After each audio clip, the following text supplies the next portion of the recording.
Yo, hey, and welcome to another episode of With Enough Prep Time. My name's the Nerd Man, and today I'd like to talk to you about Mr. Ray Fisher.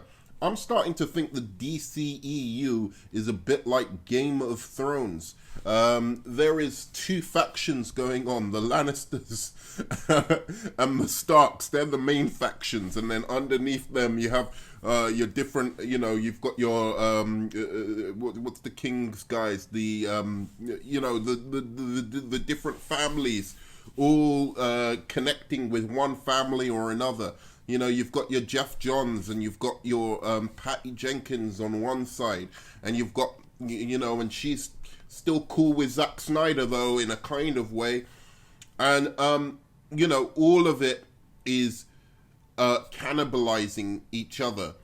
So I'm going to talk about the Ray Fisher thing first, and then I'm going to talk about how I'm fed up of people, and this all comes down to critics. Critics ruined the DCEU, and I'm going to explain how critics did that afterwards. But Ray Fisher comes out today calling Walter Hamada the most dangerous type of enabler. I'm not even going to bother, looking up any articles or reading what else Mr. Ray Fisher has to say. Ray Fisher is clearly the Joffrey Baratheon of this game of DC, game of DC Thrones that is going on at the moment, which is basically ruining all their movies. After watching Wonder Woman 1984, I have to say, the fact that there isn't somebody at DC who can put their foot down on this thing and, really say, this isn't working, this makes me feel very, very worried about, I'm definitely worried about Suicide Squad. Although I think James Gunn probably, the studio has more of a latch on him. So I'm worried about that. I'm definitely worried about the Black Adam, and I'm definitely worried about the Batman. But we'll come back to that later. Back to Ray Fisher. Now, I haven't spoken on Ray Fisher for a while because of the investigation.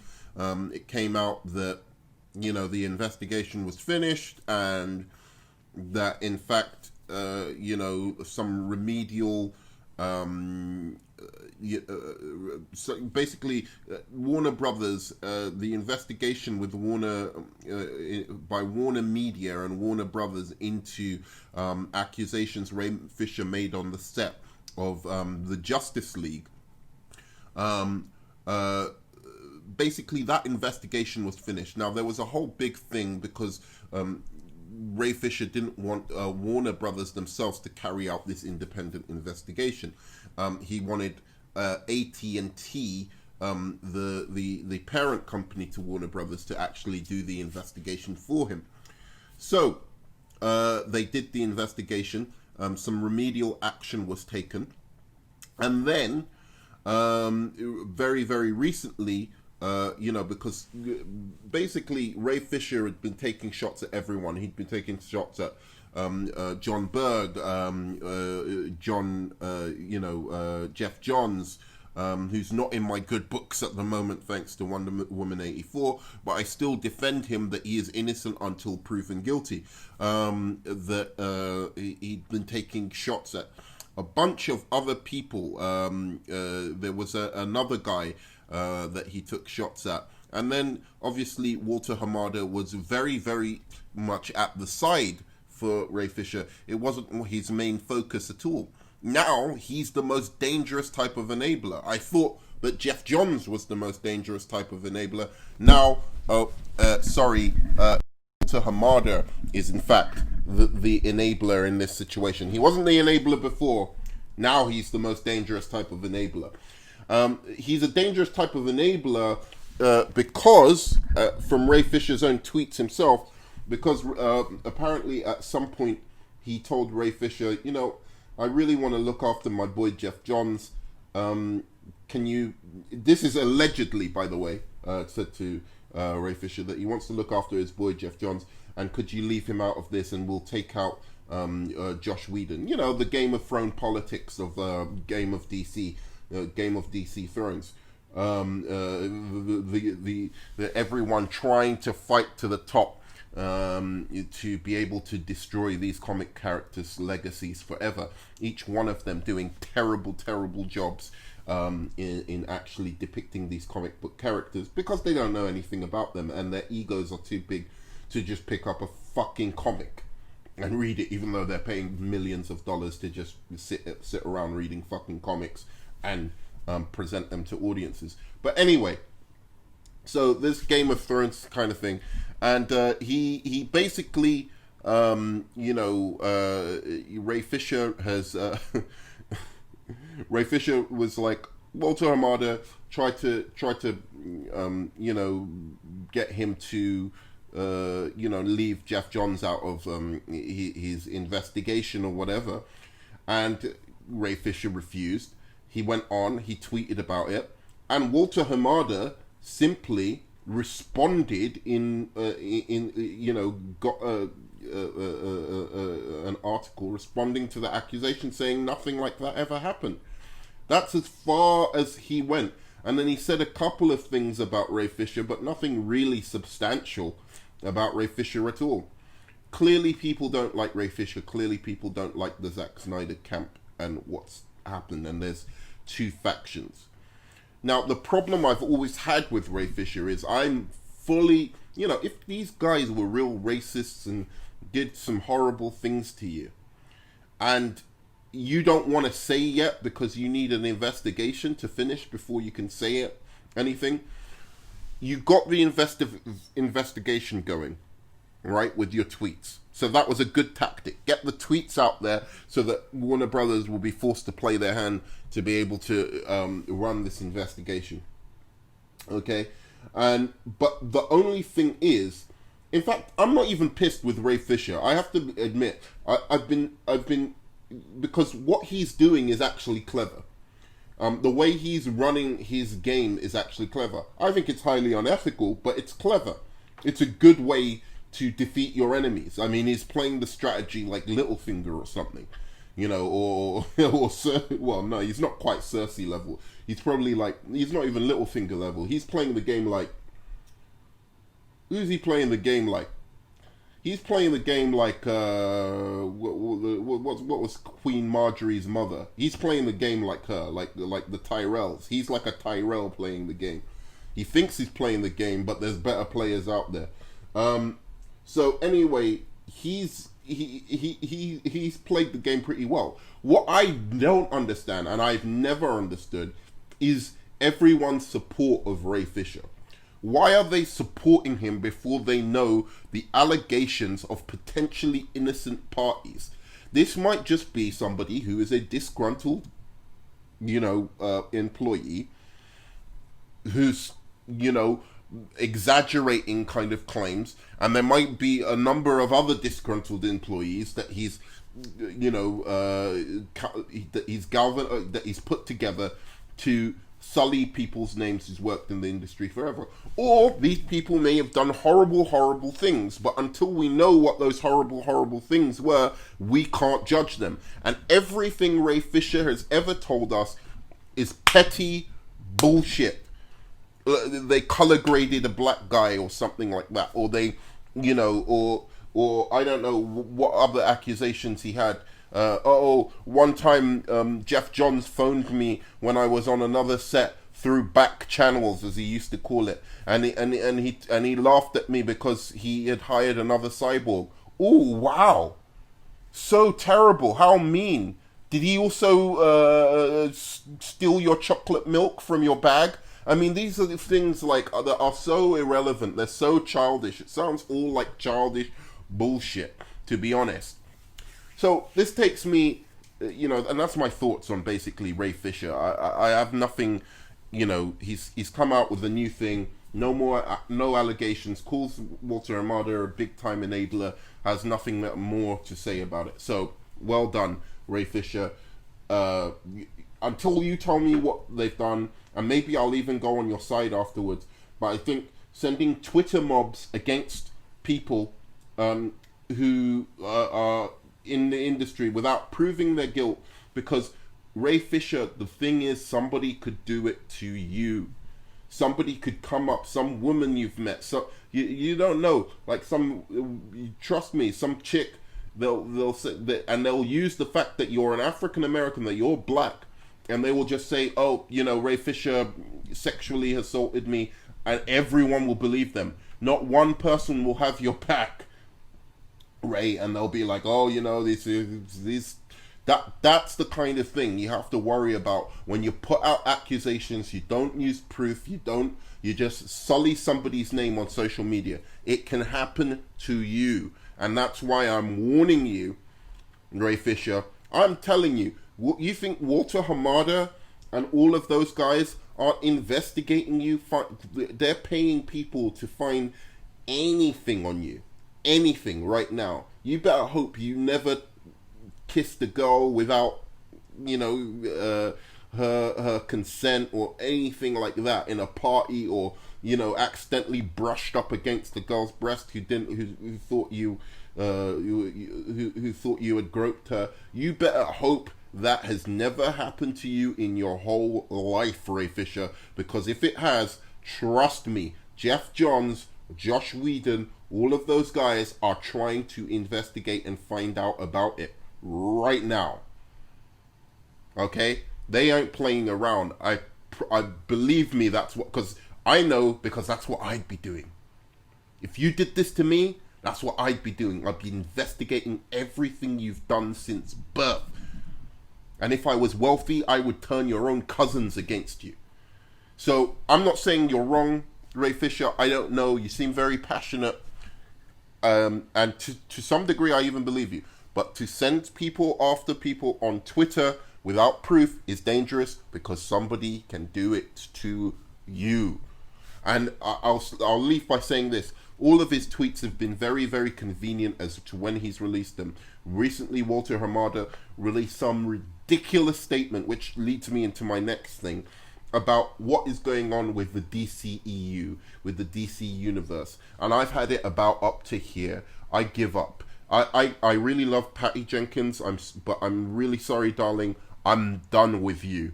You really, really messed up, and it is all your fault, and it is clear it is all your fault. And I was going to finish off by saying how the critics created this situation, okay? Because basically the critics were, Walter Hamada has released a new release schedule of the DCEU, where he's saying there's going to be 2 Batman franchises running simultaneously, where they're going to put out 4 DC movies a year, when they can't even get Wonder Woman right. Wonder Woman, the most easy slam dunk. You didn't even have to make a great movie. All you had to make is a good movie for people to have still been on board with that character. Not even a great movie, just a good one. All you had to do was get a screenwriter who watched the first Wonder Woman movie and thought, okay, how can we create a situation in the 80s? But no, she had to be like, oh, I need to bring Chris Pine back, and I've got this story in my head, and this is how we can bring Chris Pine back to the story. And it was all in service of one good scene between the whole movie had 2 good scenes between Chris Pine and Gal Gadot. But anyway, that's another aside. So the DC universe is now schizophrenic. They've taken on this multiverse kind of thing, and they're using it as an excuse to just put disconnected projects out there that are tangentially connected, and have 2 Batmans, and have Batman, more Batman stuff. They'll overload us on Batman. I bet you Batman's going to be in the next Wonder Woman movie. I have no doubt that's how they're going to fix Wonder Woman 3, because that's the only way they think they can gain interest in Wonder Woman 3. Let's stick Batman in there. It's just really, really ridiculous. So in any case, and they did it to themselves. They could have made a great Wonder Woman 2, or at least a good one, and everyone would have still been on board. But anyway,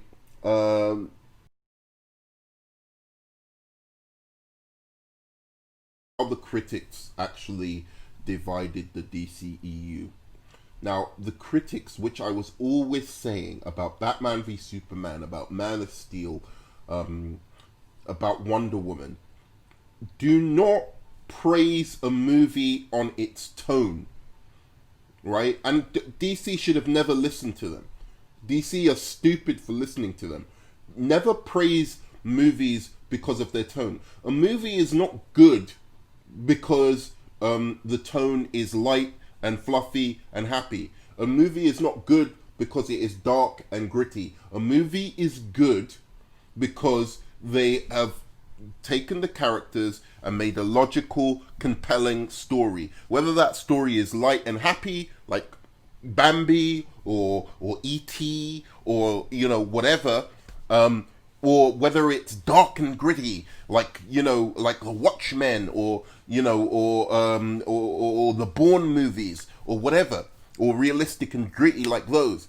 That is not what makes a good movie. A movie is made by good characters, good direction, good action, good dialogue, good, you know, believability, a good storyline, right?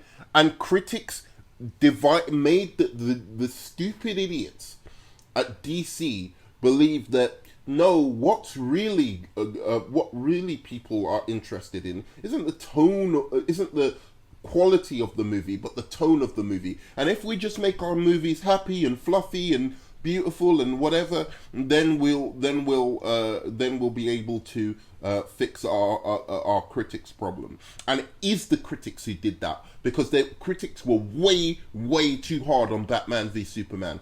They were okay. I think they got it right on Man of Steel, but they were way too hard on BVS. And I don't mean that in the sense that BVS was this perfect movie that didn't deserve, you know, the criticism that it got. But the lesson wasn't learned. The lesson was, it's too dark, it's too gritty, it's too grimy. Why isn't it light-hearted like those Marvel movies? Why isn't it like this? It wasn't that the things were incoherent, that characterizations were off. You know, it was none of that. It was all about the tone. It's so dark, it's murky. It wasn't that they got the character of Superman wrong. That the two main characters, like Superman and Batman, didn't have great motivations to fight each other. It was all about the gritty and dark and blah blah blah. That's what they all emphasized over and over and over again. And that was not why the movie was bad. In fact, that was some of the best aspects of the movie, was the tone of the movie, the fact that it was taking things so realistically. And I'm not saying, therefore, every DC movie should be realistic and gritty either. I'm just saying that if you're going to critique a movie, critique it for the problems it has. And Wonder Woman 1984 is the Frankenstein monster of all of that. Because even Wonder Woman herself, the movie itself, was criticized for still having the dark aesthetic of Zack Snyder. So all the things that were praised was, oh, it's so hopeful, and that bit in Themyscira that was so light, and the hopeful message, and the uplifting, and the blah blah blah, and it went to Patty Jenkins' head, and that's what she thought you wanted, and she ramped up all of that and took away all the soul of the movie, which was placing Wonder Woman in a realistic world. And that's where we've got to. And that is why I'm, just to bring it round to what I'm saying about Zack Snyder and Ray Fisher and the camps that have been created in DC. There's one side of DC, and there's a DC fandom that believe that if only DC just made dark movies and gritty movies, then that would solve the DC's problem, and that bringing Zack Snyder back will solve the problem. No, it won't. The other side, which is stupid as well, which I've just realized, and I didn't know this up until then, but with Aquaman and Wonder Woman 1984, I am done with the Jeff Johns side of this particular camp. Jeff Johns if basically the only good, light, happy movie that they made out of all of those movies was the one movie which was Shazam. Shazam was the only good, light, and it was very, very good. Wonder Woman was somewhat mixed between the two, which was very light but had dark elements, and I thought it was great. People died, en masse in Wonder Woman. Like, she saved the whole village and then they killed the whole village. It was fantastic. The stakes were high. Where were the stakes? Where was the balls in Wonder Woman 1984? And so these two camps are cannibalizing these characters, which they should just find a story that's good for the character, and then, don't worry about the story and whatever, and then the tone can come out of that story. If it needs to be a serious story, it needs to be a serious story. If it needs to be a more light-hearted story, it can be a more light-hearted story, as long as it's good, coherent writing. And the writing at DC has to improve. I thought Aquaman was bad, and it was the whole way through. But Wonder Woman 1984, the first half of that movie is some of the worst dialogue that I've ever heard in a screenplay by supposedly professionals who get paid millions to write this. It was bog standard. 200 million. Where did that go in the writing department?